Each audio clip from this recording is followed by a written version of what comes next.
బిస్మిల్లాహిర్రహ్మానిర్రహీం. సంకల్ప బుద్ధి. ప్రవక్త సల్లల్లాహు అలైహి వసల్లం వారు ఇలా ప్రవచించారు: కర్మలు కేవలం మనోసంకల్పంపై ఆధారపడి ఉంటాయి. మనిషి దేని సంకల్పమైతే చేసుకుంటాడో అతనికి అదే ప్రాప్తమవుతుంది. ఉదాహరణకు, ఎవరైతే అల్లాహ్, ఆయన ప్రవక్త కొరకు హిజ్రత్ చేస్తారో వారి హిజ్రత్ మాత్రమే నిజమైన హిజ్రత్. ఎవరైతే ప్రపంచం కొరకు లేదా స్త్రీని వివాహమాడటానికి హిజ్రత్ చేస్తారో వారి హిజ్రత్ ప్రపంచం కొరకో లేక స్త్రీ కొరకో చేసిన హిజ్రత్గా పరిగణించబడుతుంది. ఇది మానసిక సంస్కరణ, ఆధ్యాత్మిక శిక్షణలకు సంబంధించిన ముఖ్యమైన హదీసు. ప్రవక్త సల్లల్లాహు అలైహి వసల్లం వారి ఉపదేశం ఏమిటంటే, సత్కార్యాలు సఫలీకృతమవటం మనిషి చిత్తవైఖరిపై ఆధారపడి ఉంటుంది. సంకల్పం సవ్యంగా ఉంటే పుణ్యఫలం లభిస్తుంది. లేకపోతే ఒక కార్యం పైకి ఎంత గొప్ప సత్కార్యంగా కనిపించినా పరలోకంలో దాని ప్రతిఫలం లభించాలంటే దాన్ని అల్లాహ్ ప్రసన్నత పొందటానికి మాత్రమే చేయాలి. ఒకవేళ దాన్ని ప్రాపంచిక లాభం పొందటానికి మాత్రమే చేస్తే పరలోకంలో దానికి ఎలాంటి విలువ లభ్యం కాదు. అల్లాహ్ మీ రూపురేఖల్ని, మీ సిరి సంపదల్ని చూడడు, మీ అంతర్యాలను, మీ ఆచరణలను చూస్తాడు అని ప్రవక్త సల్లల్లాహు అలైహి వసల్లం వారు ప్రవచించినట్లు హజరత్ అబూ హురైరా రజియల్లాహు తాలా అన్హు వారు ఉల్లేఖించారు. ప్రళయ దినం నాడు అందరికంటే ముందు షహాదత్ అంటే దైవ మార్గాన ప్రాణత్యాగం చేసి అమరగతి పొందిన వ్యక్తికి ప్రతికూలంగా తీర్పు చెప్పడం జరుగుతుంది. అతన్ని అల్లాహ్ న్యాయస్థానంలో హాజరుపరిచిన తరువాత అల్లాహ్ అతనికి తాను ప్రదానం చేసిన అనుగ్రహాలన్నిటినీ గుర్తు చేస్తాడు. అవన్నీ అతనికి జ్ఞాపకం వస్తాయి. అప్పుడు నా అనుగ్రహాలను పొంది నీవు సాధించిందేమిటి అని అల్లాహ్ ప్రశ్నిస్తాడు. అప్పుడతను, నేను నీ ప్రసన్నతను పొందడానికి నీ ధర్మానికి విరోధులైన వారితో యుద్ధం చేశాను, చివరికి ప్రాణాన్ని సైతం త్యాగం చేశాను అని విన్నవించుకుంటాడు.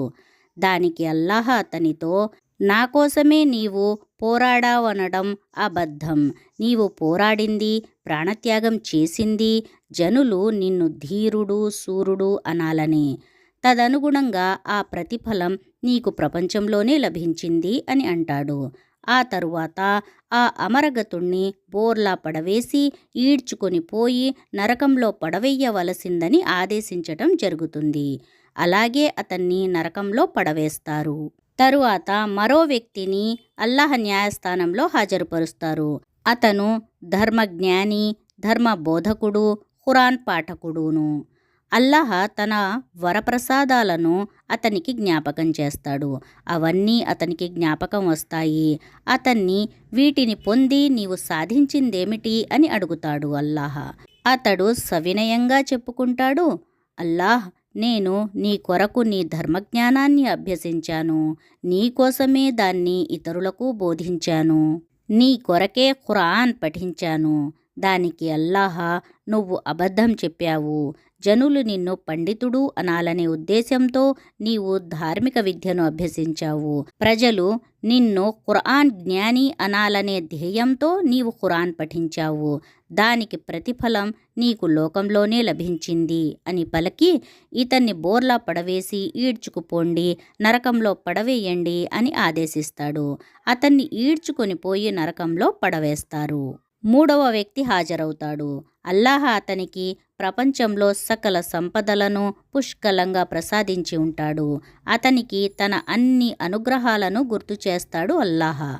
అతను వాటన్నిటినీ గుర్తు చేసుకుని, అవును, నేను ఈ అనుగ్రహాలన్నిటినీ పొందాను అని ఒప్పుకుంటాడు.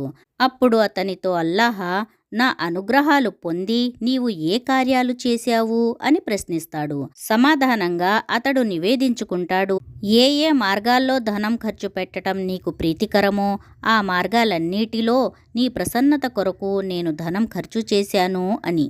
అప్పుడు అల్లాహ్ అంటాడు, అబద్ధం చెప్పావు, ప్రజలు నిన్ను దాతా అనాలని నీవు ధనాన్ని కుమ్మరించావు. ఆ బిరుదు నీకు ప్రపంచంలో ఎలాగూ లభించింది అని చెప్పి ఇతన్ని బోర్లా పడవేసి ఈడ్చుకొని వెళ్ళి అగ్నిలో పడవేయండి అని ఆజ్ఞాపిస్తాడు. అతన్ని అలాగే తీసుకువెళ్ళి అగ్నిలో పడవేస్తారు. పై 3 హదీసులు ఒక మహత్తర సత్యాన్ని వెల్లడి చేస్తున్నాయి. ఏ కార్యాన్నైనా దాని బాహ్య రూపాన్ని బట్టి పరలోకంలో ప్రతిఫలం లభ్యం కాదు. కేవలం అల్లాహ్ ప్రసన్నత పొందటానికి చేసిన కార్యమే అక్కడ పుణ్యఫలానికి అర్హత పొందుతుంది. ఎంత గొప్ప సత్కార్యాన్నైనా ఇతరులు దాన్ని చూసి మెచ్చుకోవాలని లేదా ప్రజల దృష్టిలో తన గౌరవ ప్రతిష్టలు పెరగాలని ఎవరైనా చేస్తే అది అల్లాహ్ దృష్టిలో చెల్లని నాణ్యంగా పరిగణించబడుతుంది. అందుకే ఓ విశ్వాసులారా, ఏదైనా పుణ్యకార్యం చేస్తే కేవలం అల్లాహ్ మెప్పు కొరకే చేయాలి తప్ప ప్రజల దృష్టిలో పడటానికి మాత్రం చేయకూడదు.